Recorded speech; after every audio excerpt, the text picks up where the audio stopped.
We've all been told the same story. If you want to stop the brain fog, clear your skin, and lose the weight, you need to eat clean.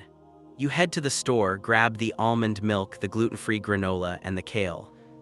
But what if I told you that for a significant percentage of you, that healthy shopping basket isn't lowering inflammation, it's actually fueling it? We're not talking about junk food. We're talking about the very foods marketed as the foundation of longevity. Today, we're peeling back the label to find the hidden triggers inside your pantry. Inflammation isn't just about swollen joints. It's the silent fire behind everything from chronic fatigue to metabolic resistance. Usually we blame the obvious: sugar, processed oils, and fast food. But there is a second, more insidious category, which is called reactive whole foods. When your body identifies a protein or a compound in a food as a threat, it launches an immune response. This is called postprandial inflammation. You don't feel it immediately like a headache. You feel it as a 3:00 p.m. slump or a general feeling of blah. The problem is, because we believe these foods are healthy, we eat them every single day. Let's look at 3 common causes. The lectin paradox.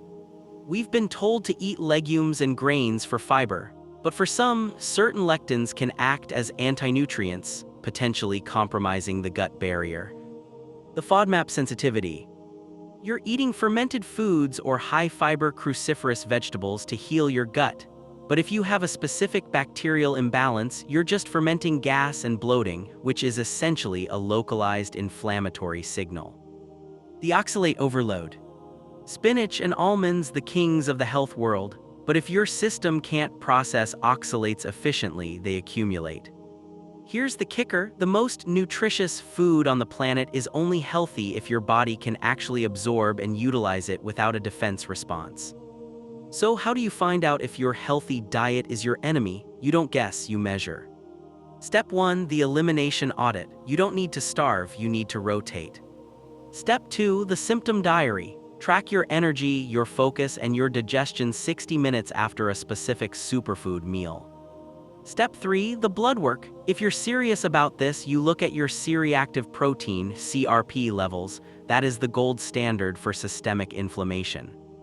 The goal here isn't to scare you away from kale or almonds. The goal is to move from general advice to personal biology. If you've been doing everything right and still don't feel right, the answer isn't to try harder, it's to stop looking for the perfect diet and start looking for your personal trigger. So in the next video, I'm going to show you how to perform a 7-day reset challenge that identifies exactly which of these common healthy foods is causing your specific symptoms.